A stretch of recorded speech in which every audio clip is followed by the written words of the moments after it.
Hai hai hai, halo sobat-sobat Ani. Ayo coba siapa di sini sobat Ani yang pakai iPhone? Karena kali ini Ani mau bahas tentang Apple nih guys. Apple had a future beyond the groundwork that Steve Jobs had laid.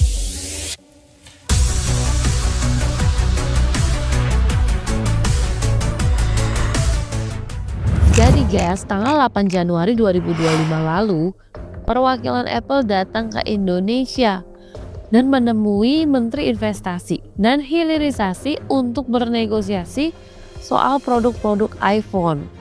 Terutama iPhone 16 yang baru-baru ini diluncurin tapi tidak boleh diperjualbelikan di negara Indonesia tercinta kita ini, gengs.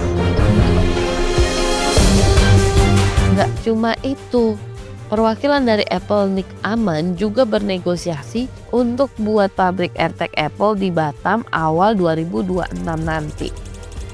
Tapi rencana Apple untuk membuat pabrik di Batam di Indonesia juga ditolak oleh Menteri Perindustrian Pembangunan Pabrik.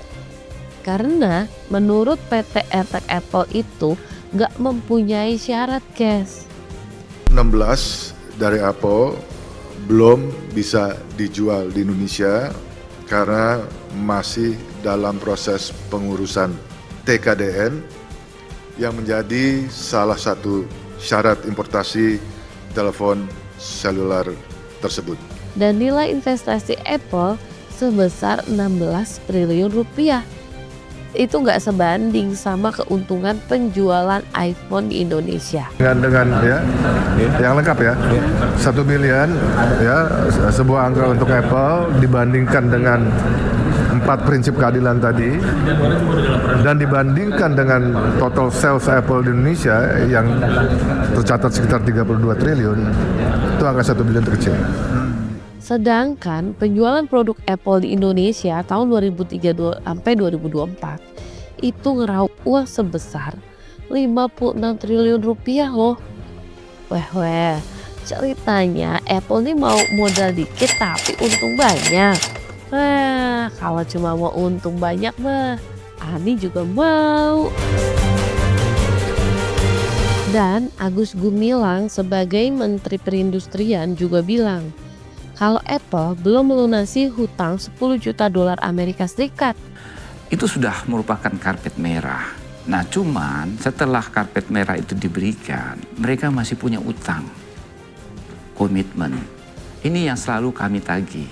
Dan akan adanya sanksi untuk Apple karena dirasa belum mampu nih untuk membuat pusat penelitian dan pengembangan inovasi di bidang teknologi informasi periode 2017 sampai 2023. Sanksinya adalah pencabutan sertifikat TKDN iPhone baru. Saya harus jujur kepada teman-teman media bahwa sesungguhnya sanksi itu bisa kami terapkan dalam kasus Apple ini.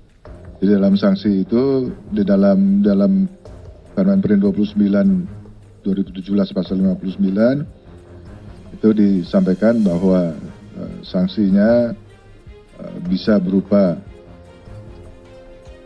pencabutan nilai TKDN.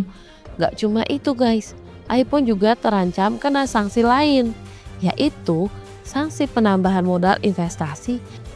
Sanksinya khusus untuk skema ketiga, sanksinya bisa berupa penambahan modal, artinya penambahan investasi ya, yang sesuai dengan kesepakatan kita berdua ya, karena ini rezimnya rezim sanksi, jadi artinya aturan normatif ya yang diatur dalam pasal-pasal sebelumnya itu bisa kita abaikan karena ini rezim sanksinya.